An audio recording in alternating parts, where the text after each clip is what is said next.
오늘의 말씀은 지난 시간에 이어서 오병이어의 떡을 맛보고 예수님을 따라다니는 유대인들, 그들에게는 예수님을 따라다니는 이유가 있었다라고 지난 시간에 말씀을 드렸었습니다. 그 이유는 계속해서 저 사람을, 즉 예수님을 따라다니면 떡을 맛볼 수 있겠다라는 기대감이었거든요. 오병이어를 통하여서 남자와 또 여자 또 아이들을 포함하면 약 2만여 명이 넘는 이들을 먹이고 또 많이 남기는 그 현장에서 직접 떡을 맛보았기 때문에 예수님을 따라다니면 배를 곪지는 않겠구나라는 기대감으로 예수님을 따라다니게 되었습니다. 또 더 나아가서 이런 예수님이라면 자신들을 억압하고 있는 로마에서 참 자유를 줄 수 있을 것이다 라는 확신이 생겼습니다. 그렇게 예수님을 찾아 헤맸었고 또 그 예수님을 만나서 떡을 내려달라라는 말을 했지만 예수님은 자신이 생명의 떡이다 라고 말씀을 하셨습니다. 이 생명의 떡을 먹으면 줄이는 자도 없겠고 영원히 목마르지 않을 것이다, 영원한 생명을 누릴 것이다 라고 말씀을 하셨습니다. 그 이야기 후에 오늘 말씀이 이어지는데요, 36절 말씀에 보시면 그러나 내가 너희에게 이르기를 너희는 나를 보고도 믿지 아니하는도다 라고 예수님께서 말씀하시거든요. 이들의 눈앞에는 본인들이 그렇게 하루를 기다렸고 또 배를 타고 건너와서 만난 그 예수님, 오병이어의 기적을 베푸신 그 예수님이 있음에도 불구하고 예수님을 믿지 못하는 모습을 보여주고 있습니다. 오병이어의 그 떡을 맛보고 예수님을 찾아서 배를 타고 건너왔음에도 불구하고, 그렇게 만나고자 했던 예수님이 눈앞에 있음에도 불구하고 예수님을 직접 보고도 믿지 않는다? 눈앞에 있고 만나서 대화를 나누고 있고 만질 수도 있는데 믿지 않는 모습을, 왜 이런 모습을 보이는 것일까? 그것은 자신들이 생각한 대로 상황이 전개되지 않았기 때문에 그렇습니다. 이들이 생각한 전개를 유추해 본다면 이런 모습일 겁니다. 예수님을 찾았죠. 그리고 출애굽 시절에 조상들에게 내려주었던 그 떡처럼 하늘에서 떡을 내려주었던 것을 이야기를 하면서 앞으로 우리도 그와 동일한 모습을 보여달라, 즉 우리가 배를 곪지 않고 늘 하늘에서 떡을 내려주어서 살아갈 수 있게끔 해주라 라고 이야기를 하죠. 근데 그 말에 예수님 자신이 떡이다, 생명의 떡인 자신에게로 오고 또 이 생명의 떡을 먹는다면 영원히 목마르지도 않고 줄이지도 않을 것이다 라는 대답을 하셨거든요. 근데 이상하죠. 떡을 내려줄 줄만 알았는데 자신들의 조상들에게 내려주었던 그 떡, 하늘에서 내려오는 떡, 실질적으로 먹을 수 있는 육체적인 그 음식을 내려줄 줄만 알았는데 이상한 대답만 하네. 떡을 내려달라니까. 우리가 믿게끔 하늘에서 떡덩이들이, 그 빵들이 떨어지는 것을 보여달라니까. 이상한 소리 하지 말고. 그런데 떡을 내려주지 않았습니다. 떡을 내려주지 않는 모습에 이들은 그 예수님이 앞에 있음에도 불구하고 믿지 않는 모습을 보이거든요. 그러니까 이들은 떡을 내리는 예수님에게 관심이 있었다라는 것이 아니라 떡 자체에만 관심이 있었다라는 거죠. 여기서 보고도라는 단어의 원어에는 두 가지 의미가 있습니다. 하나는 눈을 통해 인지한다라는 의미거든요. 즉 직접 보았다라는 겁니다. 이들은 예수님이 행한 기적과 이적들을 직접 보았음에도 불구하고 믿지 않는 모습을 보였다라는 겁니다. 더 나아가서 눈앞에 지금 예수님이 있잖아요. 우리는 예수님을 직접 실물인 육체적인 예수님을 보지 못했지만 이들 앞에는 지금 그 예수님이 눈앞에 있음에도 불구하고 이들은 믿지 않았다라는 겁니다. 그리고 또 다른 하나의 뜻은 무언가에 대한 경험을 통해 인지한다라는 의미가 있거든요. 보는 것에서 그치는 것이 아니라 직접 경험함이 있다라는 것인데, 이 말인즉슨 이들은 예수님께서 직접 기적과 이적을 베풀 때에 그 기적과 이적을 경험했다라는 겁니다. 이들은 분명 오병이어의 기적 때에 직접 떡을 맛본 사람들이었습니다. 직접 이 기적을 경험했고 직접 그 떡을 먹었기에 예수님을 찾아서 이렇게까지 오지 않았습니까? 조금 더 유추해 본다면 오병이어의 사건 이전에 예수님께서 행하셨던 기적과 이적을 경험했을 수도 있습니다. 이미 예수라는 사람의 존재를 잘 알고 있었다라는 거죠. 요한복음만을 놓고 본다면 예수님께서 2장에서부터 본격적인 사역의 모습을 보이는데 가나 혼인잔치에서 물로 포도주를 만들었다라는 소식을 들었을 겁니다. 또 베데스다 못에서 38년 된 병자를 치유했던 그 사건의 소식도 들었을 것이고요. 또 왕의 신하의 아들을 치료해 주었다라는 소문도 들었을 겁니다.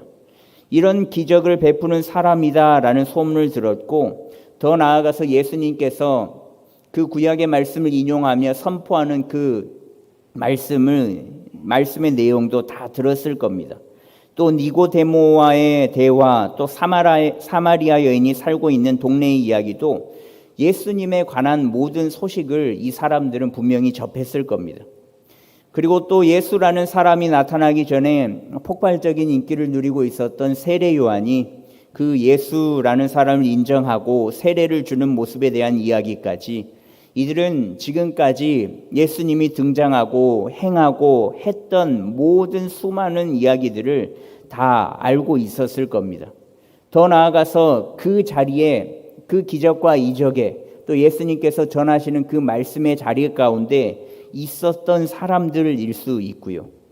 소문은 수없이 들었고 그 소문이 진실인지 확인하는 모습을 보였을 것이고 그 기대감에 예수님께서 산에 올라 말씀을 전하신다라는 그 소식을 듣고 오병이어가 나타났던 그 기적의 자리에 이들은 참여하고 있었을 겁니다.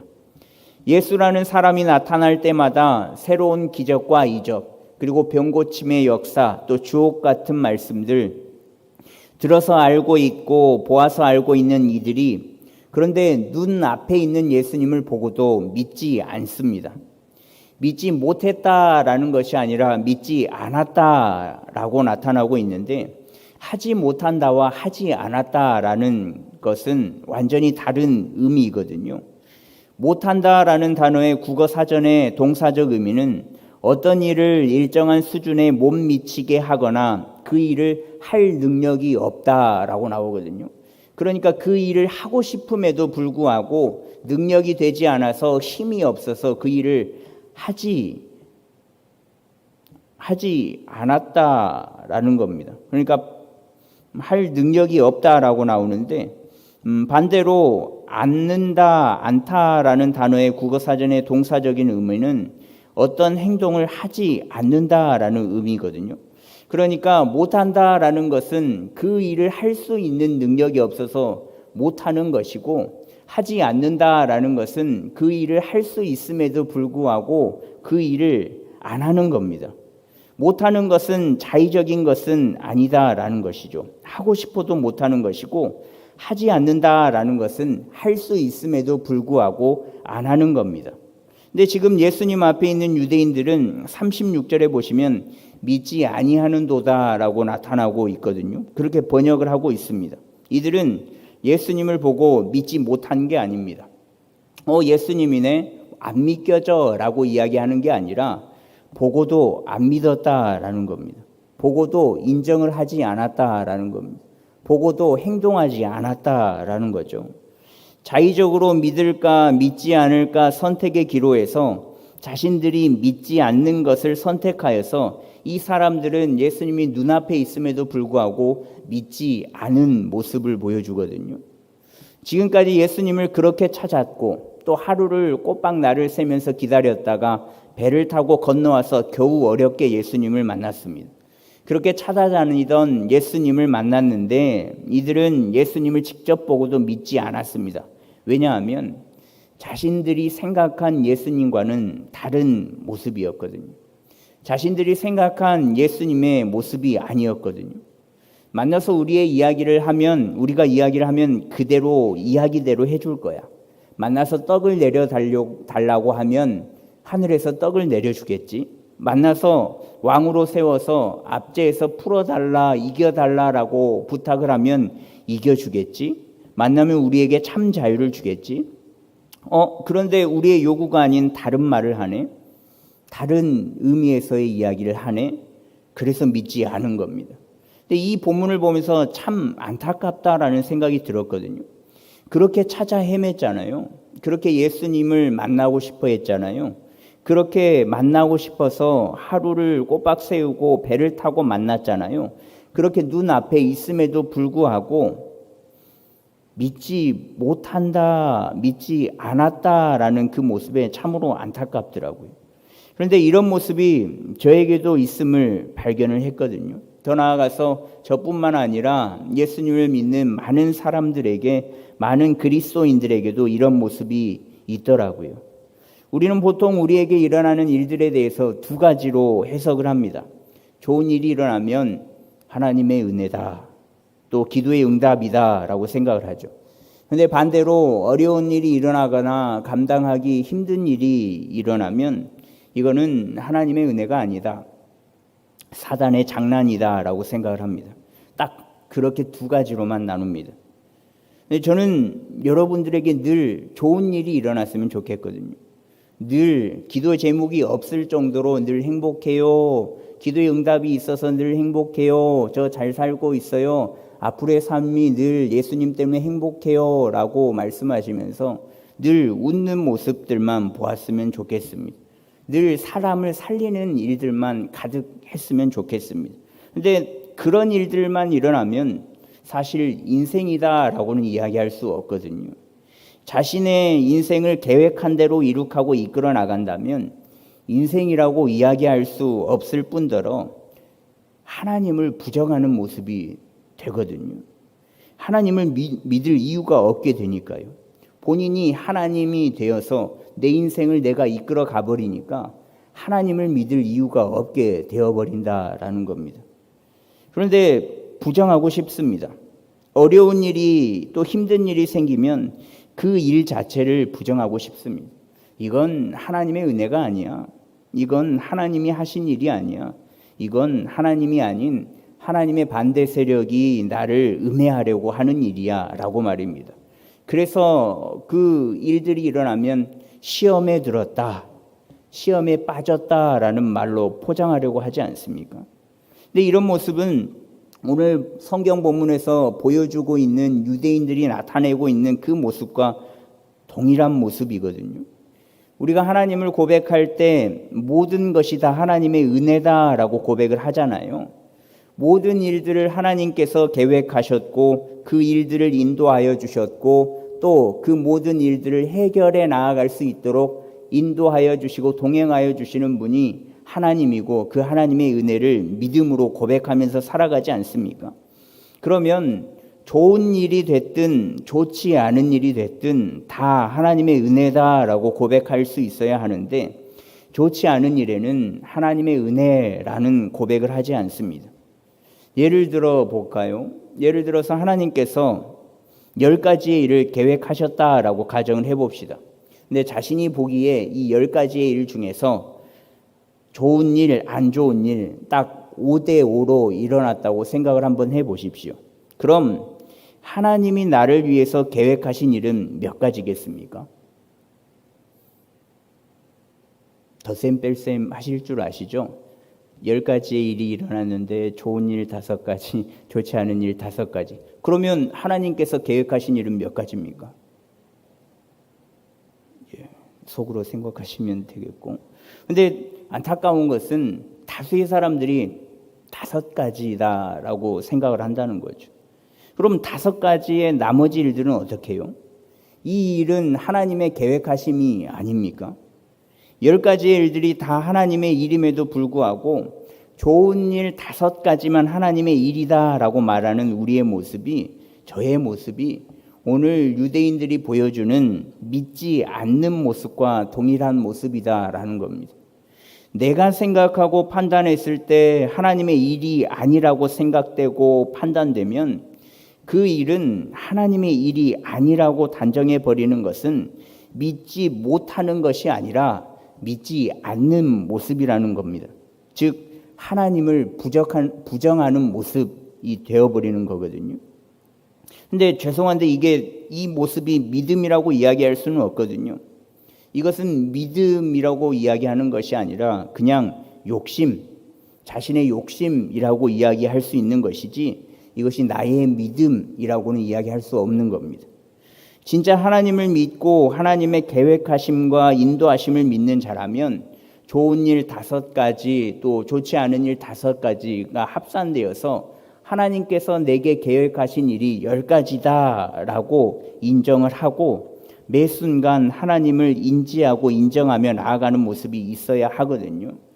그 모습이 진짜 하나님을 믿는 믿음이거든요. 눈에 보이는 것으로만 또 기도에 대한 응답으로만 하나님을 하나님으로 판단하지 않고 모든 일에 하나님을 인정하는 우리가 되면 좋겠습니다. 5가지가 됐든 10가지가 됐든 수많은 일들을 하나님께서 계획하시고 인도하여 주셨다라는 그 믿음을 가지는 저와 여러분들이 되었으면 좋겠습니다. 좋지 않은 일이 발생해도요, 그 일 가운데서 끝내 이겨내기를 원하고 도우시고 함께 하시는 하나님을 경험하여서 일어나는 모든 일들이 하나님의 일이라는 것을 믿는 믿음으로 인정하는 우리가 되면 좋겠습니다. 그런데 더 놀라운 모습이 있거든요.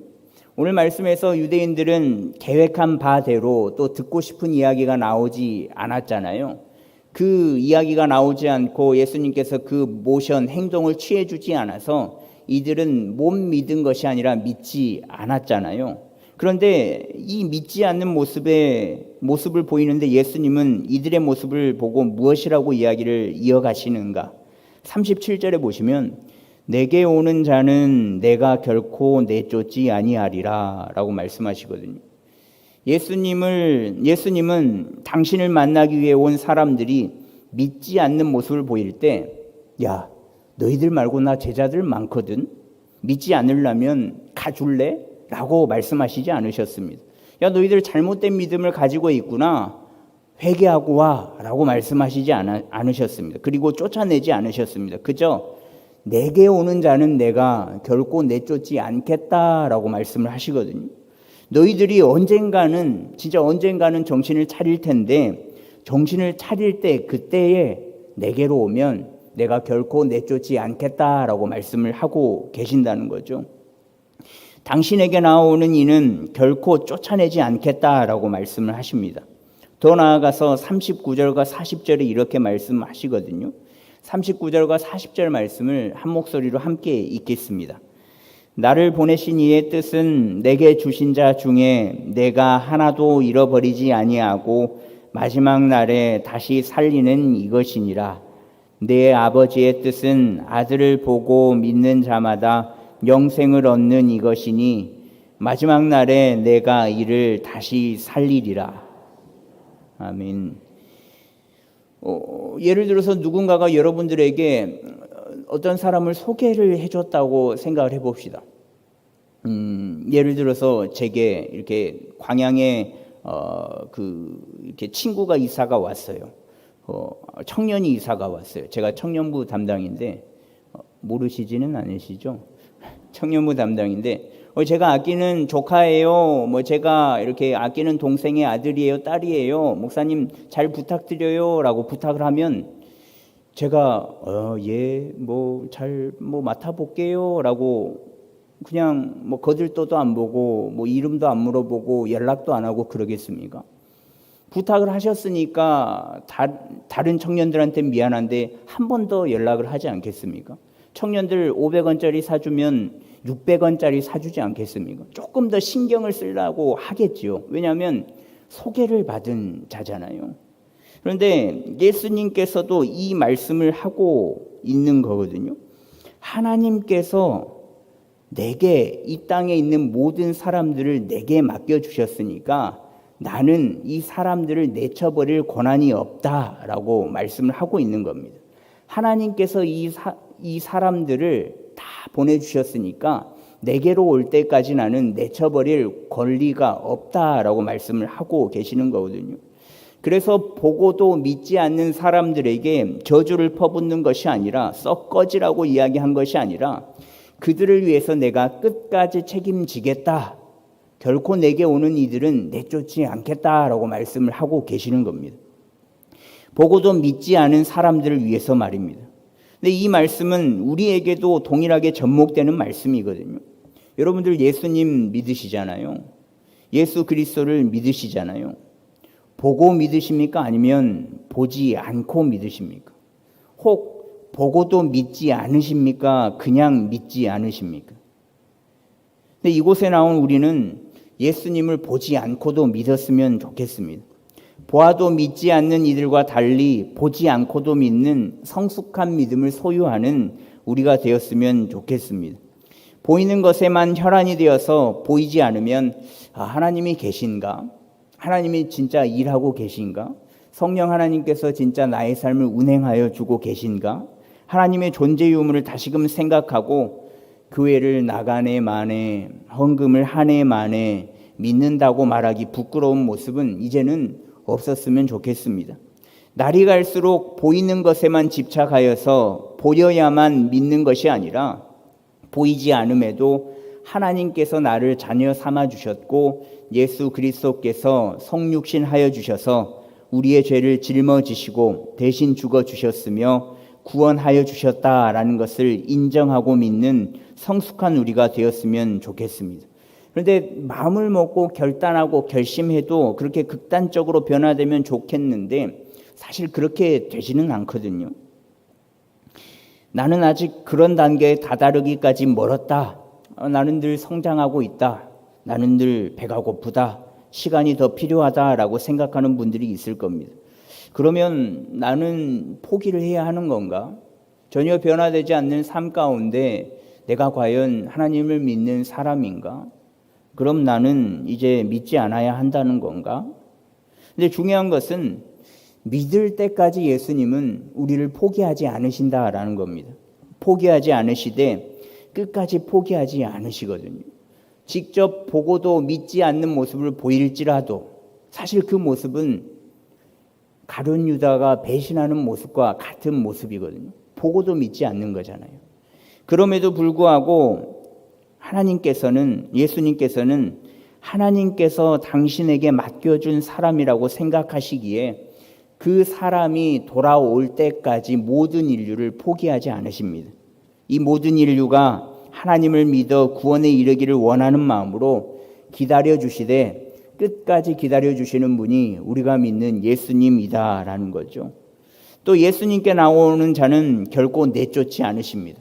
보고 믿었든 보고도 믿지 않았든 아예 믿지 않았든 예수님께 나온다면 내쫓지 않으시고 품으시고 영원히 함께해 주시겠다라고 말씀하여 주십니다. 그러니 늘 그 예수님 안에 거하는 우리가 되었으면 좋겠습니다. 우리는 지금 그래도 믿는다라는 그 믿음을 가지고 이곳에 나와 예배를 드리고 있잖아요. 믿는다라고 내가 그 믿음을 나타내면서 살려고 아등바등 살아가고 있잖아요. 그러니 우리는 더 희망의 노래를 부를 수 있는 거거든요. 그러니 늘 예수님 안에 거하는 우리가 되었으면 좋겠습니다. 거하다가 다른 곳에 있다가 다시금 돌아와도 잠깐 믿지 않을게요 라고 이야기하면서 방황하고 방탕한 생활을 할지라도 다시금 돌아오면 쫓아내지 않으시고 받아주시는 분이 우리가 믿는 예수님이라는 것을 늘 기억하면 좋겠습니다. 그러나 이것을 악용하여서 두 마음을 품으면 안 됩니다. 그래, 언제든 받아주시는 분이니까 내가 이만큼은 좀 믿었다가 열심히 했다가 힘들면 좀 쉬었다가 다시금 돌아왔다가 다시금 반복하고 그러면 안 되겠죠. 이것을 악용해서 두 마음을 품으면 안 되는 거거든요. 한두 번은 그럴 수 있다고 실수할 수도 있지만 그것을 악용하여서 살지는 않았으면 좋겠습니다. 믿음을 가지고 신앙생활을 할수록 예수님으로 더욱 성숙한 믿음을 나타내는 우리가 되었으면 좋겠습니다. 그래서 시간이 흐르고 세월이 지나면 지날수록 예배를 드리면 예배를 드릴수록 더욱 예수님의 모습이 우리의 삶의 모습을 통하여서 투영되는 믿음의 모본이 되는 삶을 살아내는 저와 여러분들이 되었으면 좋겠습니다. 그렇게 살아내기를 간절히 소망합니다.